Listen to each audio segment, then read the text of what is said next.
Hey friends, welcome to Tori Talks TV. This is our review of The Marvelous Mrs. Maisel Season 3, Episode 2. Episode 2 is called, It's the 60s, man. I'm not cool enough to pull that off. Okay, this episode, whoa, Midge is mad. Yes. At Susie. She is. Okay, I'm trying to see both sides of this because I understand, because Sophie Lennon, made their lives miserable, but Susie's got to pay the bills. That's She's true. got to eat, Midge so... is not gonna, make that much money yet. Exactly. So, I don't remember ever really seeing them on bad terms, these kind of bad terms before. No. That was different. Mm-mm. Yeah, she's They're very, more very jokey. bitter. They, bicker in a fun way. Yeah. But these are, low blows. No, she's mad, but... yeah. So Midge is, she's gonna go on tour soon, yes. So she's gotta tie up some loose ends, including her divorce. Yes. From Joel. Mm-hmm. I roll Joel. Yes. Okay, so this courtroom scene was one of the funniest scenes of this episode. Well, because Susie's trying to rush her. She, has to go get a fitting or something. A photo shoot. And, Midge is always late. Yes. Which is not good. But she doesn't even care that she's late. The photographer is, expensive. Right. So Midge is trying to hurry along this divorce that she's really not a part of. Right. Oh my gosh, she was so funny. The judge is like, be quiet. Yeah, I thought it was really funny that it's supposed to be the divorce between Joel and Midge. Mm-hmm. But the judge is like, I don't think you should be divorced. But he's like, but you, pointing to Susie and Midge, you probably could do with a divorce. Because, they're still not on good terms. Yeah. And I really hate to say, anything good about Joel, but... I know what you're going to say. He's being wonderful. He's being supportive. It was one of those scenes that I suspected was coming, where we don't like Joel, but then he does something kind of charming, kind of sweet and supportive of Midge, and you're like, okay, I know what you're doing. Yeah, when he was trying to make it seem like he was worse than he really was. And that's why they need this divorce. Yes. Yeah. I know. That was very... Man, I know. He stepped up to the plate. You know what? Speaking of which, he's going to have to be their primary caregiver of the kids. Yeah. So, he really is... He's good for something. Yeah. She's not a very good mom. We've talked about that before. I know. When she says to the judge, because he's like, why do you want this divorce? You guys seem very loving together. She's like, I just can't be a wife right now. I kind of felt for her, but you also can't be a mom right now, it appears. Gosh, those kids, I feel so bad for them. Anyway. She knows. I know. No, that's true. She's owning it. She's like, she's doing what she wants to do. And that whole courtroom scene was hilarious. And fast-paced as always. So, okay, we got to talk about Abe. So, speaking of hilarious... So, in the last season, he got arrested. Yeah. Because he went to Lenny Bruce's show and then, defended him. Yeah. And so now in this episode, he's, wearing this black turtleneck. He's, like a beatnik. And, he was, kind of, counterculture in his youth, and then he became a professor, part of the establishment, and Midge kind of had always called him on it, and so now he's kind of reclaiming his subversive youth, and he's hanging out with all these commies. These artsy commies are all over the place, but he has this bougie apartment. Yeah. And so they're there to kind of plan their countercultural movement, but then they kind of get a taste of the good life.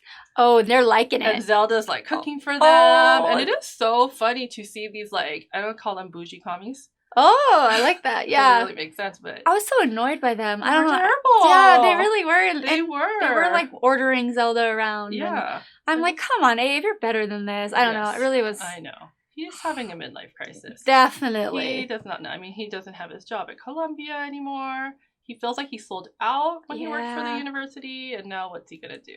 He doesn't think he needs this whole all the money that his wife was actually providing. Exactly. So, but then it turns out maybe he does, because he's he's actually more bougie than he thinks. That's true.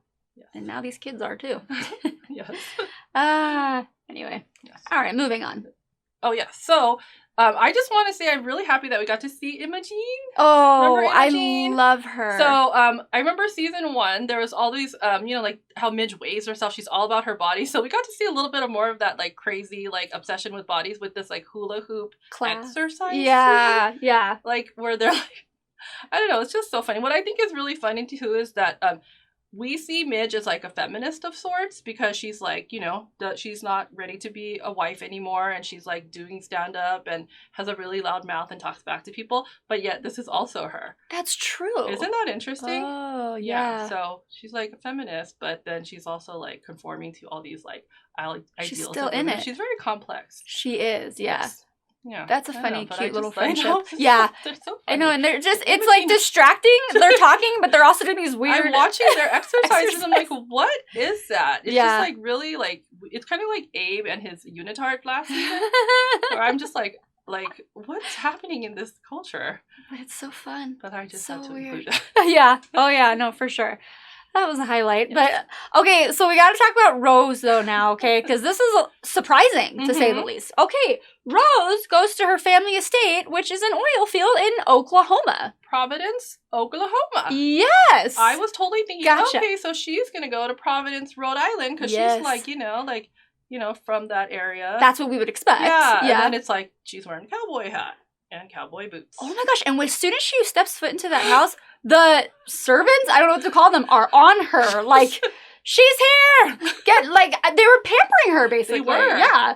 And they had like 10 servants. They were like, do you want this? Are you too cold? Are you too hot? I mean, it was a lot, but she seemed to be like eating it up. I was annoyed for her, but she liked it. Gosh, we really got to see where she came from. Mm-hmm.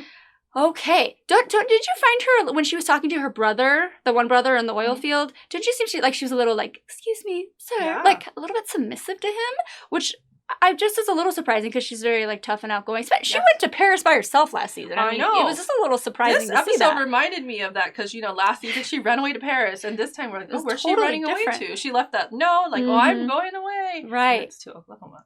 Yeah, her brothers. A little different than Paris. A little bit. Oh my gosh. Yeah. So she goes there to ask for money before this trust fund runs out. I don't know if it's going to run out. It's an oil field. But yeah, her brothers are awful. They're mean. They're terrible to her.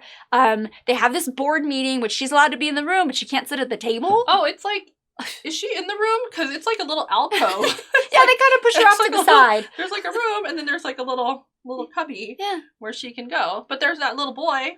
Who's like 13? Yeah. But he gets to sit around the table because he's a boy. So this is how she was treated, and but she just there's a different. I've never seen her like this before. No. Just almost scared or meek, stifled, even. Yeah. So the brothers are like making fun of her and teasing her, and then she's like trying to say, grandmama started this whole thing, and she got to sit at the table, and they're like, well, you're no grandmama. I mean, it was because it was her company. They're like, she started it, so of course she got to. Yeah, but it was really sad to see her like that. But so they are just being chauvinistic, and I felt so bad for her. She just wanted some money, but then she finally was like, you know what? If I can't have a voice or a vote, I don't want the money. I was like, what are you saying? It's like, no, Rose, don't. Were you worried? Wait. What? Just calm down. Maybe just take a second. Wait, she could take that back? I know. No, but then I was kind of proud of her too. I was. Because they were nasty. Proud of her. But then I was also like, scared for her. I also like to watch all the clothes that they wear, and then are they not going to have all that cute clothes now? I can't imagine. They'll find a way. They have to. Well, they have to, exactly. Well, so she leaves, and she returns home, having just disowned her family and her trust fund. And there's this scene with her and Midge, where she basically blames Midge for her turning into this person with passion and independence. And I love that scene. But she blames her like it's a bad thing. Instead of like, thank you. And she may not like the woman she's becoming, but I do. I like her too. And I think we've known it. She's had it all along. She's had it in her. It was in her. Yes. Yes. Exactly. Definitely. From last year or last season when she went to Paris and she wanted to express herself, but then Abe brought her back. Speaking of which, she's being really rude to Midge. Jeez Louise. Instead of like, thank you. She's mad. Yeah. She's mad because Midge made her woke. And now they broke. Yeah. Oh, that was well said. Exactly, yeah. Well, we'll see what happens between them. Yeah. All right, I gotta talk about the scene stealer of the episode. A pleasant surprise to my eyes. Sterling K. Brown is on The Marvelous Mrs. Maisel, everybody. Oh my gosh, he plays Reggie, Shy's manager. And it's hard to steal scenes when Alex Borstein's around, Susie. So he was amazing. This was my favorite. like for like a few seconds. Really? Because I knew that Sterling K. Brown was going to be in this season, but I didn't know where and when he was going to show up. Yes. And then I saw him, but he's like, he's not Randall. Oh, he is no Randall. He is not Randall at all. But he takes charge. Yes. It's his way or the highway, which, I can't blame him. And Susie even seems scared of him. Yes. Susie is like, yes, sir, whatever you say. Yeah. Oh, he, that was like totally wonderful. schools her on how to be a manager.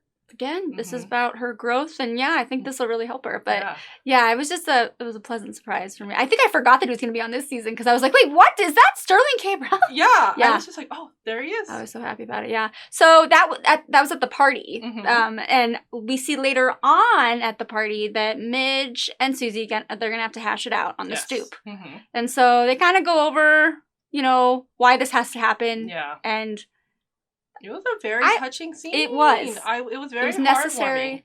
It was, exactly. I liked how Susie was like, fine, you know what? Like, you're more important to me. And you'll always be my number one. Then all that money that she would make managing Sophie. That's true. So she says that she, like, won't take it if that's what it's going to do to their, like, relationship. It's a true test of their friendship, like, before, or the foundation of this was friendship, you know what I mean? And we can see them getting closer.